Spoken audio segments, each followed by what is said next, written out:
very good afternoon to you, our cherished and discerning listeners. It's another beautiful and blessed Wednesday, and we here at Multimedia are happy, super excited to bring you yet another edition of your favorite business development program on Radio Masterclass. Masterclass is powered by Joy Business and brought to us by Goyle. Goyle, they say good energy. Goyle, Yenara, Yedia. Masterclass is also brought to us by Lancaster University.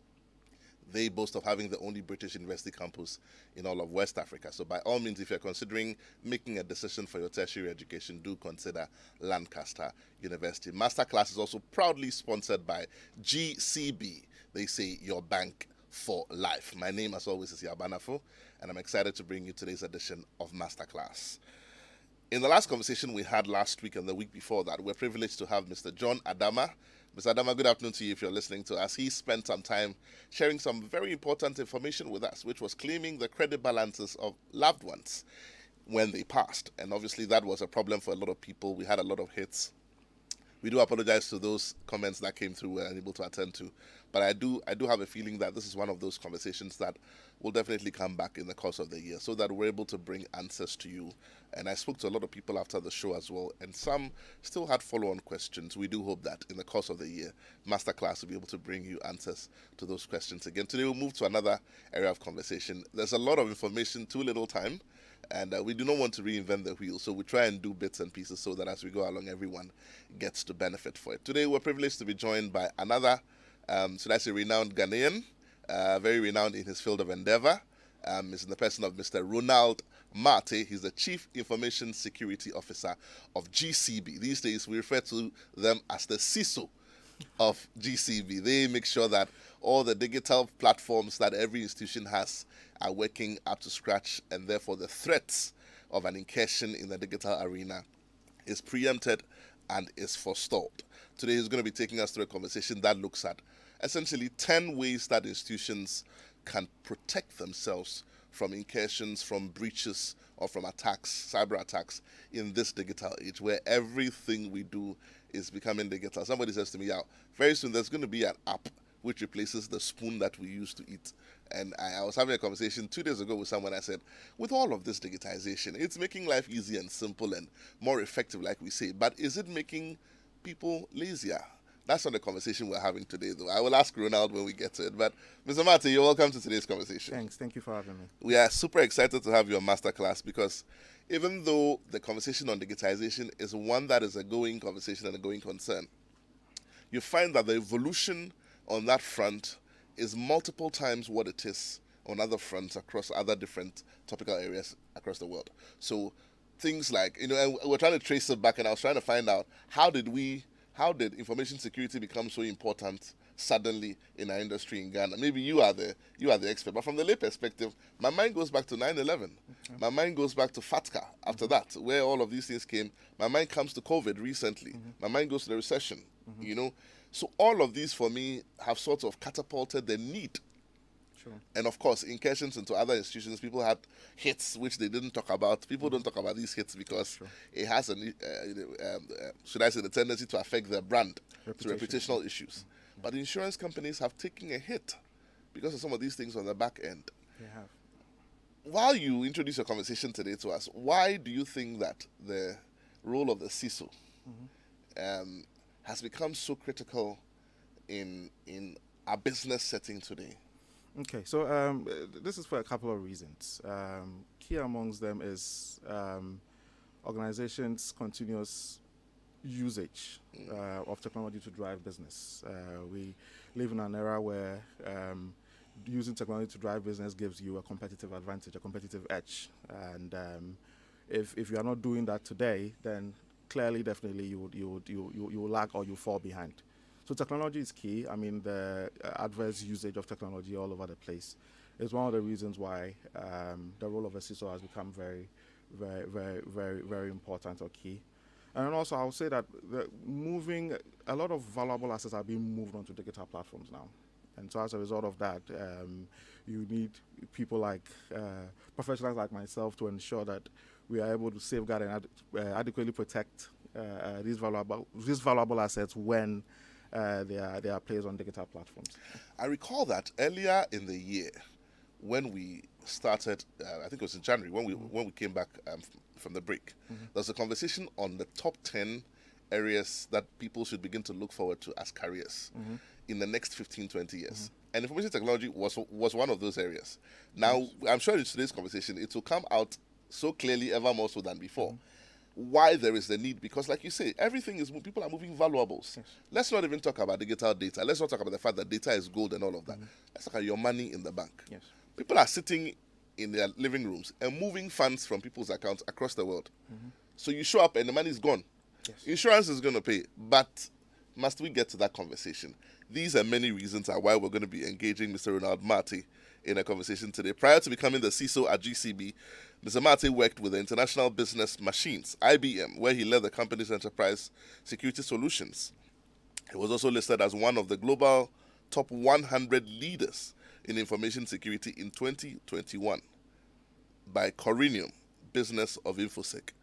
So, ladies and gentlemen, on Masterclass today, when you count 100 people in the world who know their business when it comes to information security, one of them is sitting here on Masterclass. If you are not driving or you are not doing anything, please keep your dial locked here and listen to what we're going to be sharing. We have some slides as well, yes? Sure. Yes. And we're going to be sharing those slides on Facebook. We're streaming live, so by all means, if you want to take some notes, go there and follow us. Mr. Martin, what are the 10 things? And by the way, if you're a small business, you're a medium-scale enterprise, you may not be able to afford a CISO. But what we are saying is that there are things you can do to protect yourself. And we're sharing this information here on Masterclass pro bono today. Remember, you'd have otherwise had to pay for this, but on Masterclass here at Multimedia and at Joy FM, we bring it to you free of charge. What are some of the things that business owners can do?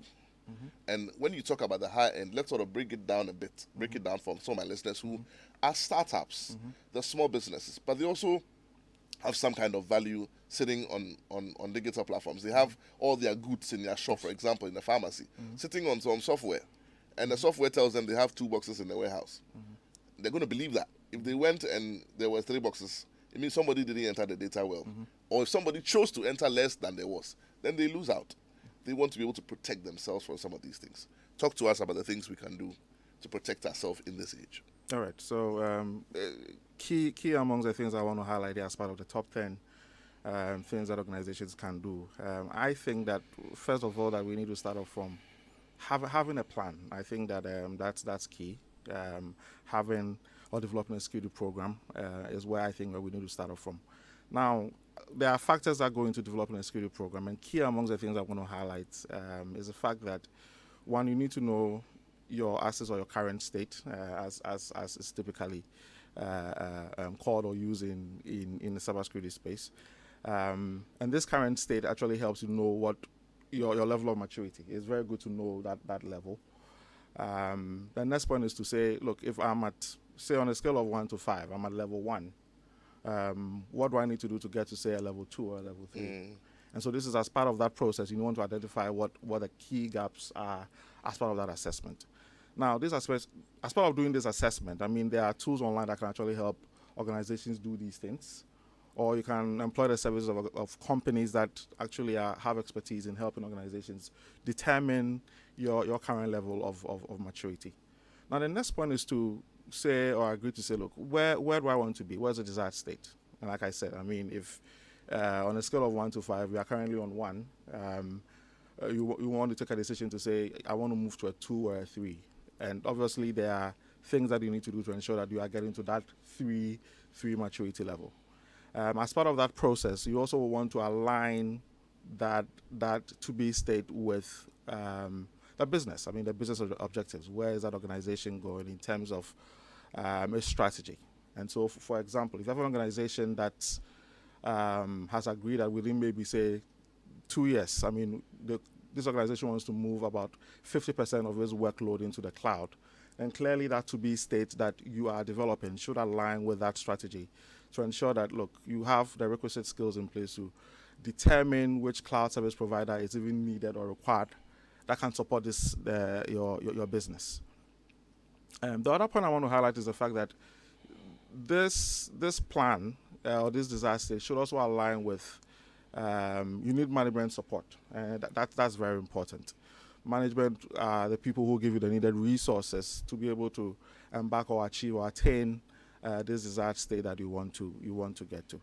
And so all in all, a security program essentially is, look, doing a gap assessment, identifying where the gaps are, and then putting in place a roadmap, a plan that would ensure that you are working towards achieving that desired state. Obviously, again, with management support.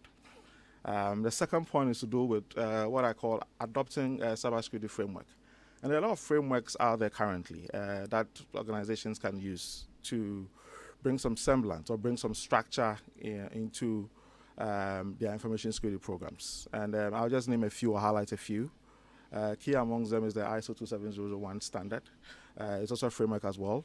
For banks, BOG mandates that from their cybersecurity directive that all banks adopt or certify against this standard. Beyond this framework or standard, I mean, there's also what we call the COBIT framework, which was developed by a body called ISACA. And then there's a NIST cybersecurity framework, which pretty much is used by a lot of countries within the North American space. The third point is where you want to highlight or adopt or align this program with some information risk assessment methodology. And so why this is important. Before you go on to the risk methodology, just sort of break it down a bit. And it's pretty similar to everything we're talking about when it comes to management. You notice that there's something that runs through management all the time. It's only shared in different English or different language or different words. What we're saying is that when we say develop a security plan, yes, what we're saying is that plan.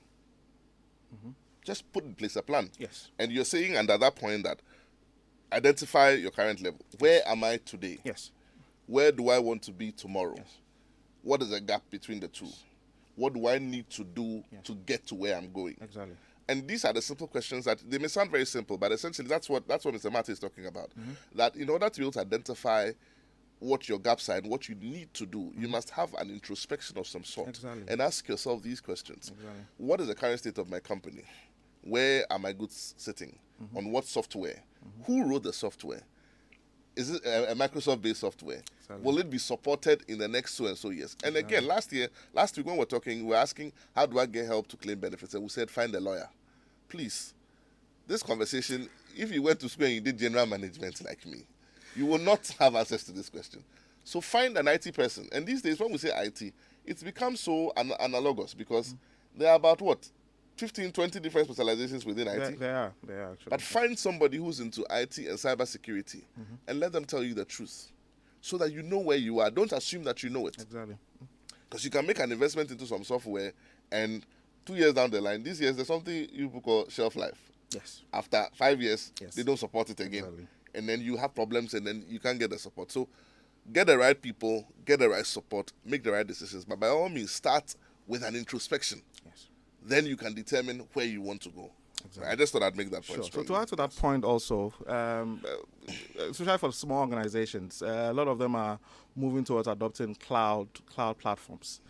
And sometimes if you do not do your checks and balances properly, you end up subscribing to a platform where your data is stored in a country where data protection laws are very lax. What that means is that then for the data you collect on your customers are hosted in some other place where that data could be mined by others, etc. So it's very important. I mean that. You talk about cloud computing, and I'm sure the rest of the show we could do cloud computing. But for the benefit of my listeners, sure. when we say your data is in the cloud, yes, what does it mean? Let's set that understanding first. And then we can build on that, because I don't want to assume that all my listeners understand. Of course, most of them are discerning listeners, so they understand what cloud computing. But there are some who don't. What does it mean when we say your data is in the cloud? So cloud computing essentially is it the sky where we see the clouds? What does it mean? No, that's not what it means. So typically, what cloud computing means is you have a service provider who has a cluster of hardware, a cluster of service, and stored in a certain geolocation. And that vendor is providing a certain service to customers all over the world. And so this vendor could have various kinds of services where, for instance, an application, a typical HR application, which is running from the cloud, is already configured. And so a customer will just have to pay some subscription fees and then begin to use that application on the go. There's also the option where you can actually request for bare metal service that you actually will configure and set up as if they were sitting in your own data center. And I mean, again, using the same hardware, once you are using this hardware to store data, this data is stored on some physical hardware, again, like I'm saying, that is in a certain geolocation. The whole concept of cloud is so that, look, there's some ease of use. It's global, it's on the internet, and you can actually use it anywhere you find yourself. Okay, so you just spoken CISO English. Let me speak plain English. What we're saying is that you see that flash drive you have, that pen drive, we used to call it pen drive, flash drive. Now we're boasting about 1 terabyte, 2 terabyte, 3 terabyte. Yes. So somebody has a gazillion terabytes sitting on 3 acres of land, and they've bought devices that are very huge hard drives. And they've gone through a certain certification process, both locally based on the local laws and international storage laws, because there are companies that regulate that environment also. And they've passed all those tests enough to be able to say, when I'm sitting in Kuala Lumpur, somebody in Tokyo can store their data on this app, and it comes to sit on my hardware, and they pay for it, either through a value chain. So somebody is providing the storage for you, and you are paying for that storage. I went to a conversation once, and just to let people understand when we talk about cloud, it's not something new that is coming. You've been on the cloud for 10, 15 years. You didn't know. I went for a conversation, and I was arguing with them about cloud computing and security protocols, and the thing you talk about, I don't know the laws in the country and who has access to my data and all that. And they asked me a very simple question. They said, do you have an email address? And I said, yes. I won't mention the name of the. I won't do free address for them. He said, if you have an email address and it is this address, you are already on the cloud. True. You know, I paused.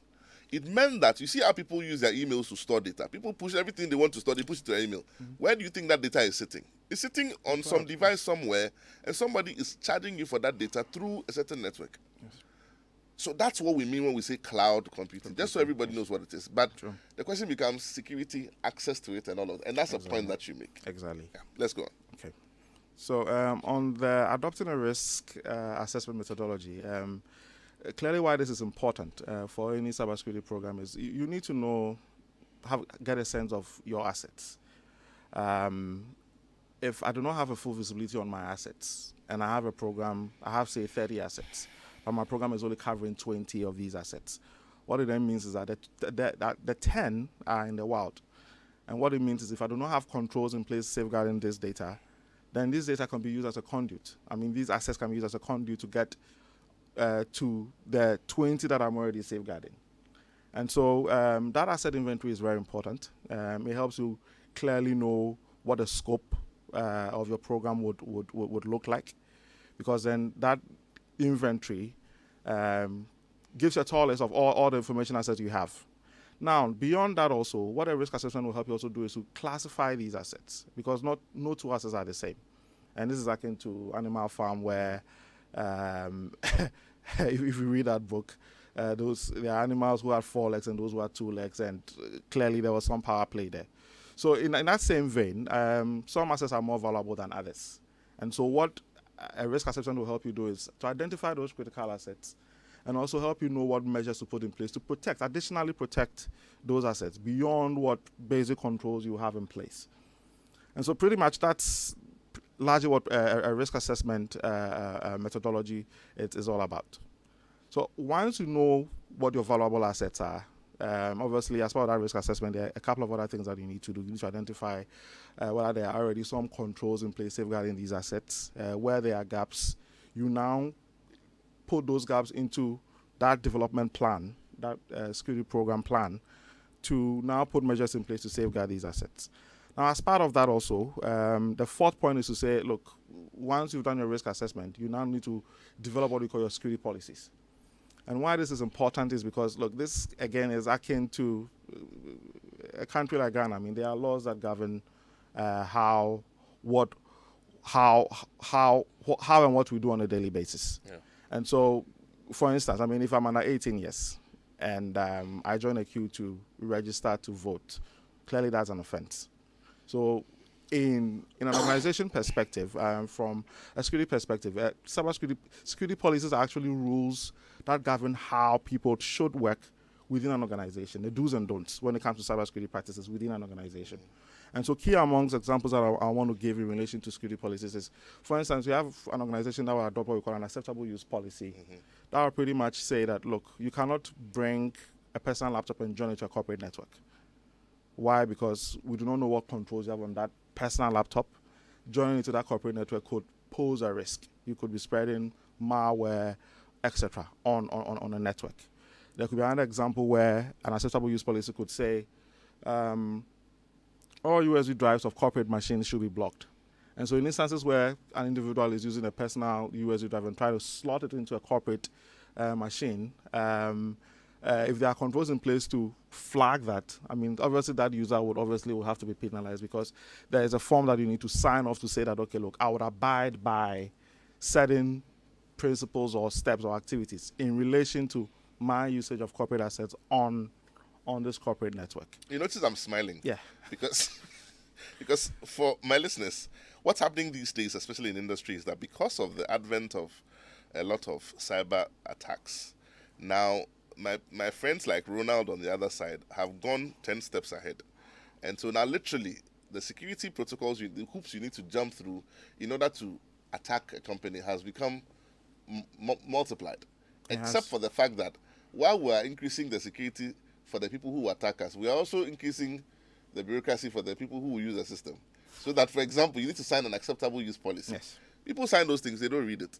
True. There are details in there that we need to look at. You can't do this, you can't do that. If you do this, you can't do that. If you know, I know some systems where even if you put any document on the computer for the institution, it tags it and determines the sensitivity levels.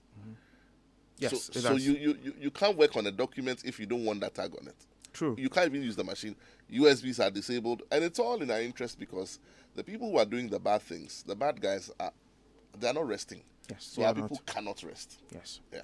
So I think we need to strike a fine balance, between cybersecurity and ease of use or usage, because if you do not take care, I mean, if you do it in excess as well, then it impacts a business. I mean, the operations, etc. So there's that fine line between, based on the maturity of an organization, what is acceptable now, what probably maybe over a period, depending on how quickly that organization is able to mature from a security culture perspective.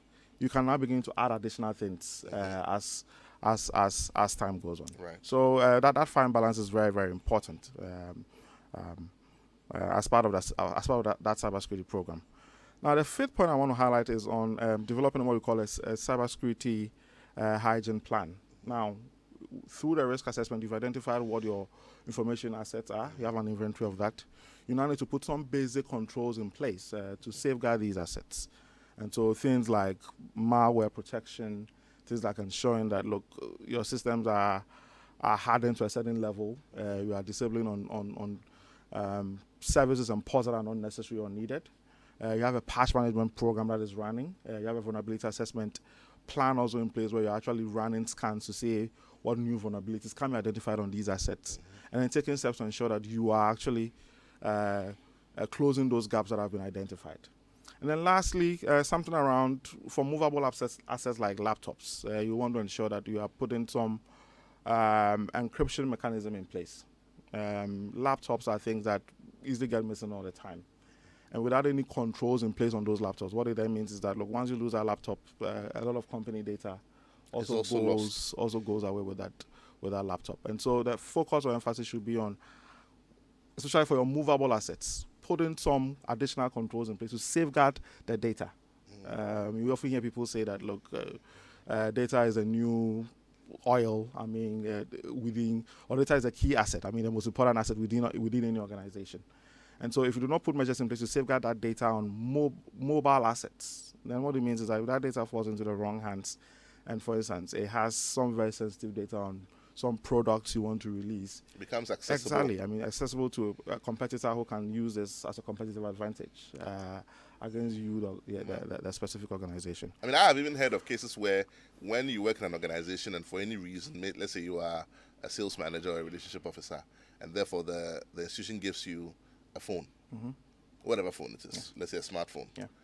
They install what they call a remote wipe option on it, so that assuming you lose the phone, once you report it, they initiate the remote wipe. True.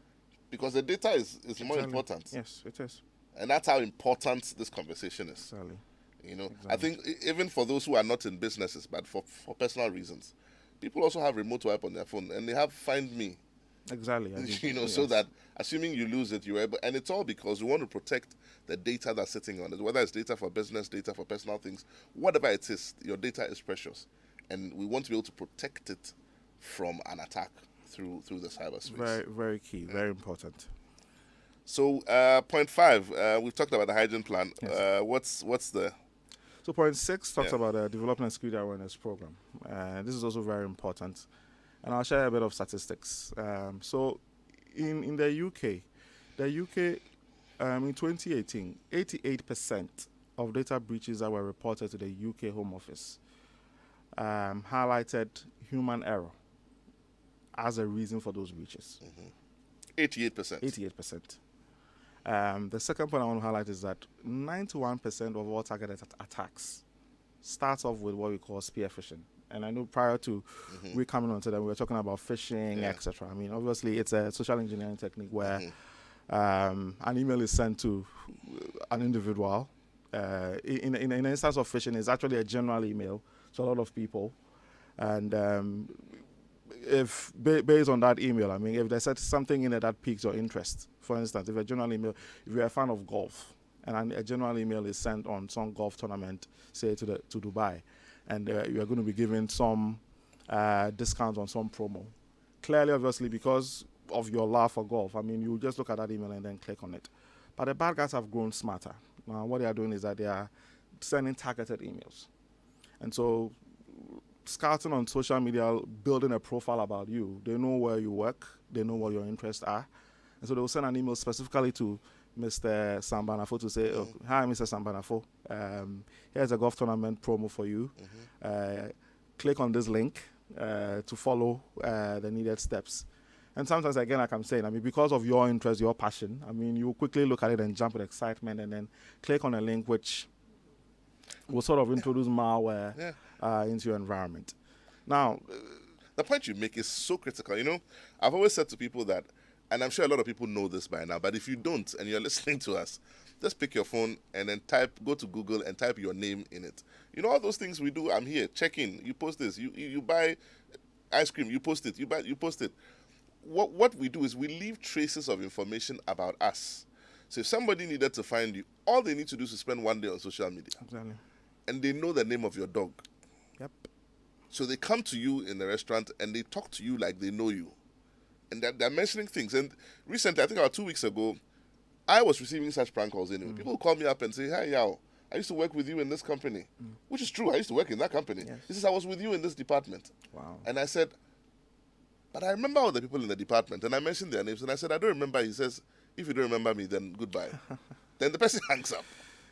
But that's what you're talking about. So people these are all social engineering mining techniques. data Yes. because we're leaving traces all over. So I think responsible behavior is one of the things that you should add to the list. It's very key. Responsible social media behavior. It's very key.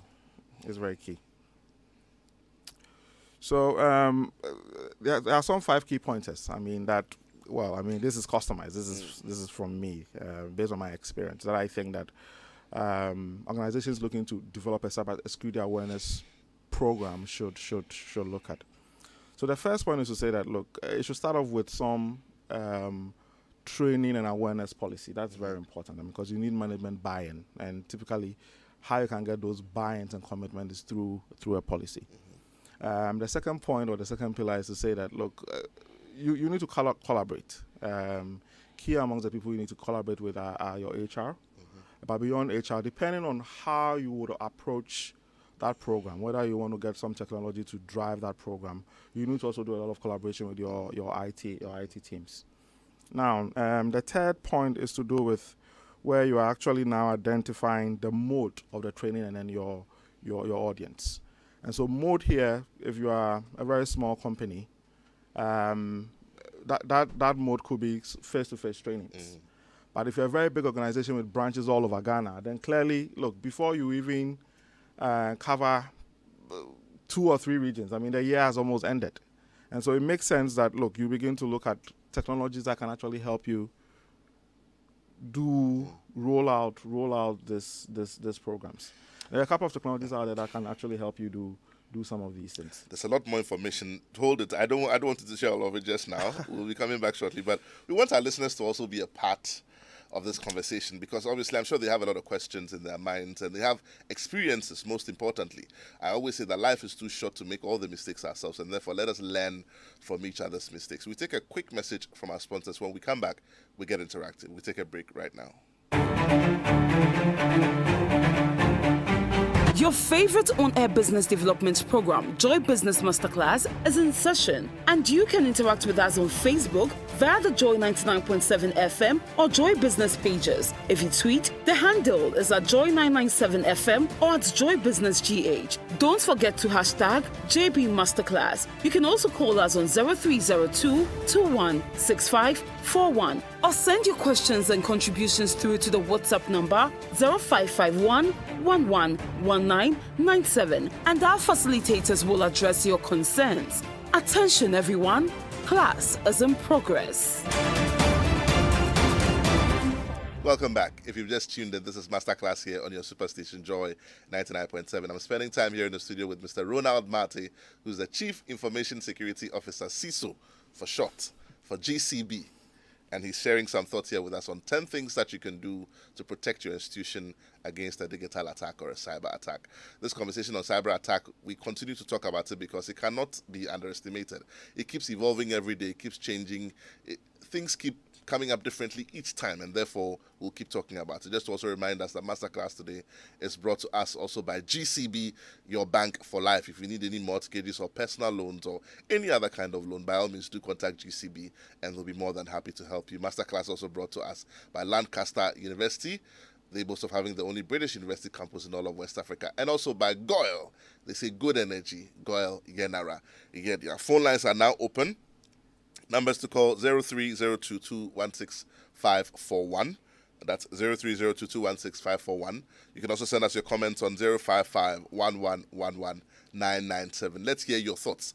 What experience have you had in terms of a cyber attack, and how did you go about it? Or what story have you heard about someone else who went through that same thing in their company? Or what new software have you installed? Or what do you even know about social engineering? All these things we're talking about, people mining data and using them against you. What have you learned that you can share with us so that others can also become better for it? So that when we all become better for it, then our nation as a country, Ghana, we all become better for it. So by all means, to pick up that phone, give us a call. I've got AK Ajingo, the man on social media. Ajingo, good afternoon to you. He says, I'm enjoying the conversation. Please, as a farmer, is there any data to check if the soil is fertile on a particular piece of land? Okay. That's the first part of the question. The second part, it says what? It says there is a cocoa farm with some few portions of the land. Okay, right. So he's having problem with some of his produce on parts of his land. He wants to know if there's any technology to help detect the fertility of his land. But I think I have a caller on the line. Let's take that and then we'll answer both questions together. Good afternoon. You're welcome to Masterclass. Good afternoon. How are you? Yeah, can you hear me, please? Yes, please. Your name, where you're calling from, sir? Yeah, this is Benjamin from Adenta. Benjamin, you're welcome to Masterclass. Talk to me. Well, thank you very much. Well, very, very good discussion. And I like the way the host yourself, you're very knowledgeable about the topic. You know, very, very interesting.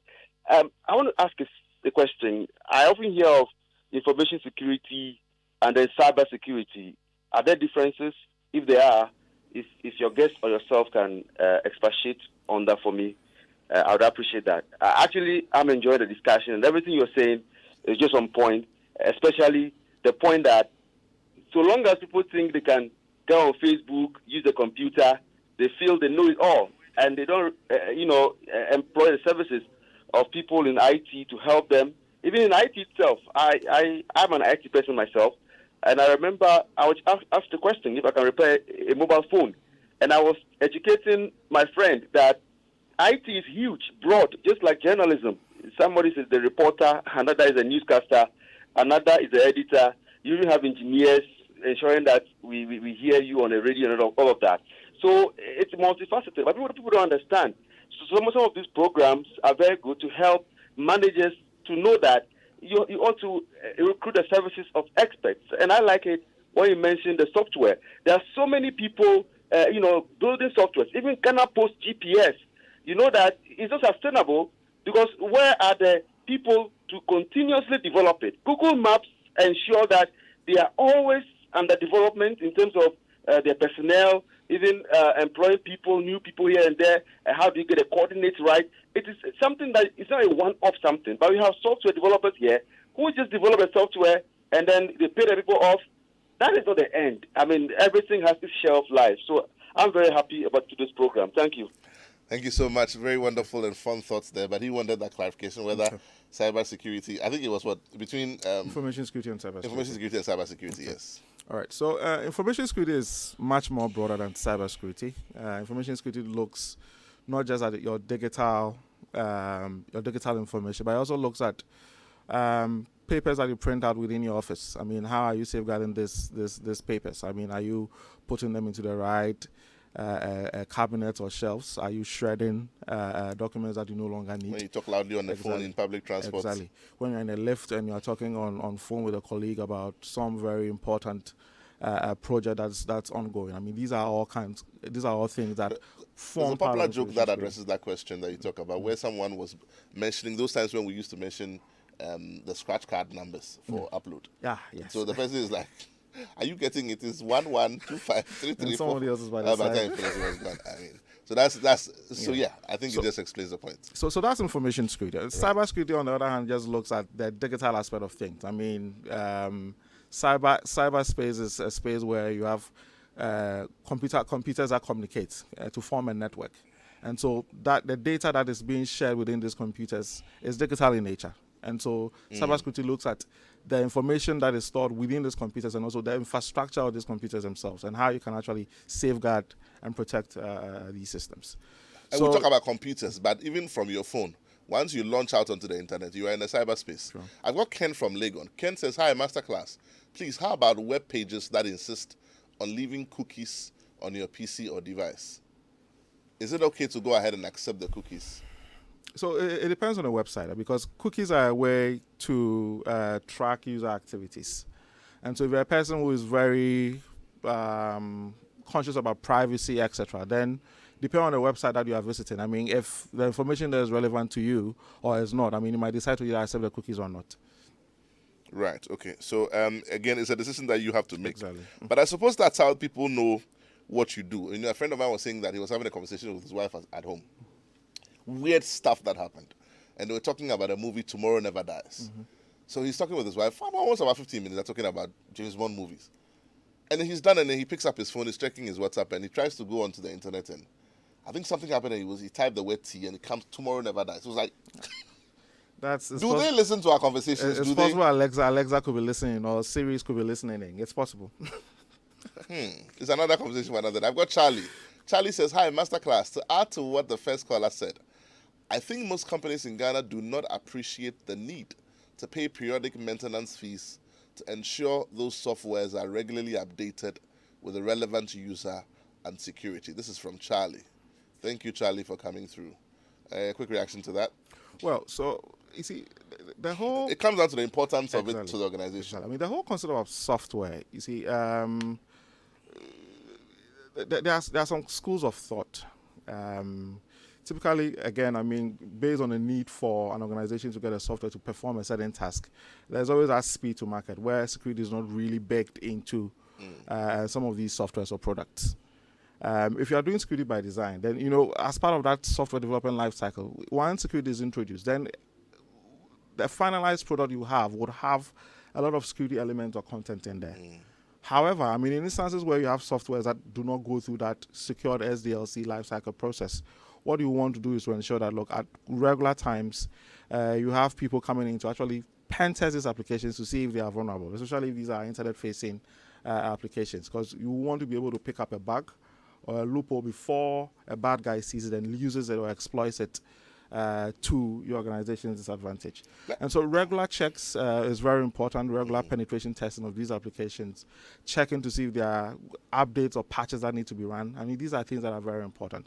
So take a thing like your operating system, for instance. If you're a Windows OS user, I mean, from time to time, Microsoft will release patches and we are required to patch or they'll release fixes, and you are required to patch your systems on a regular basis, just so that your operating systems can stay protected. So it's very important. I mean, that on a regular basis, you check out for these things, and then you patch your systems accordingly. Okay.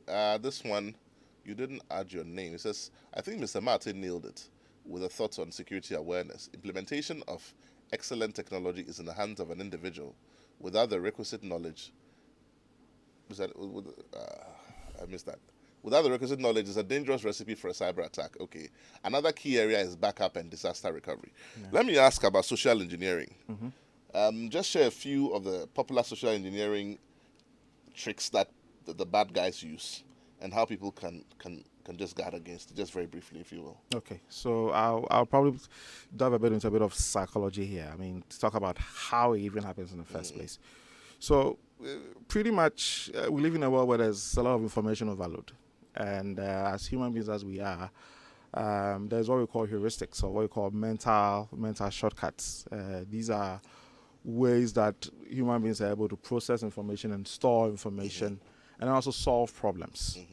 Now, these mental heuristics can lead to what we call cognitive biases. And there's actually a full paper that talks about how things like social power can influence cognitive biases in human beings.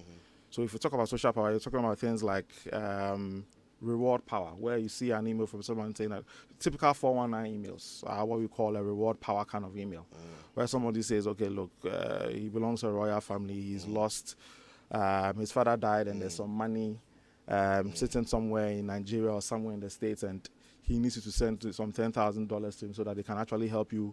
Once he gets access to that money, he can give you a share of that money. So that is what we call it's called reward power. And so people receive these kinds of emails, and based on the value, the reward that comes with it, I mean, are quick to what do you call it? Respond. Are quick to respond. I mean, obviously, at that point in time, your cognitive bias sets in, your judgment, being able to determine whether this is not real or this is fake is impaired, because you are looking at the money aspect of it. And so a lot of people have been lured through such schemes. As an example you gave earlier about receiving an email either from HR or from somewhere that says that you've won something, or you play golf or you practice something, because they've mined the data on you. Yes. What should people look out for? Spellings, which are sometimes done wrong. Yes. Something that puts pressure on you to react urgently. Just a few tidbits there, and then we can just round up. So like you rightly said, I mean, spellings are very important. You also should be mindful of links. Typically, what we are advised to do is that once you get an email and it's from somebody you are not expecting that email from, you want to pick up a phone and call the person and say, did you actually send me an email? You also should be mindful of links within emails. What is advised is sometimes that you hover your mouse around these links to see exactly. It will clearly give you an insight into where the direction, the next portal or website that is taking you to, and you can actually infer from those links whether these are legitimate links or not. Things around attachments. I mean, being mindful to not just download any emails that contain attachments onto your devices as well. These things have become very easy to do because they circumvent all your perimeter security controls, like your firewalls, etc. Like I said, I mean, the statistic I gave in relation to the fact that 91% of targeted attacks will leverage spear phishing, because it's the easiest way now to get into an organization system. From one system, you can do a lateral movement or movement into other systems, etc. Wonderful. A lot of information being shared here. I wish we had a bit more time. If you remember nothing from today's conversation, what's our takeout from today? So I think for me, the key takeaway is starting off with a plan. A plan is very important. You need to do that introspection or self-assessment to know where you are as a business, where you want to go, and aligning your plan, your security plan, with the objectives of the organization is very important. This is key because, look, if we do not do this, then management also will not get the needed support from management to drive your business. Thank you so much, Mr. Mate. This has been a wonderful conversation. I'm sure that at some point in the year, like I always say, So long as things continue to evolve, we'll also come back to you with some more information. My name is Yabana. For next week, we come your way with another exciting edition of Masterclass. In that conversation, we'll be spending time with Mr. Kofi Ewuku, who is the Managing Director for GCB Capital, and he will be sharing some thoughts with us on portfolio construction and investment risk. This has been Masterclass on your Superstation. See you same time next week.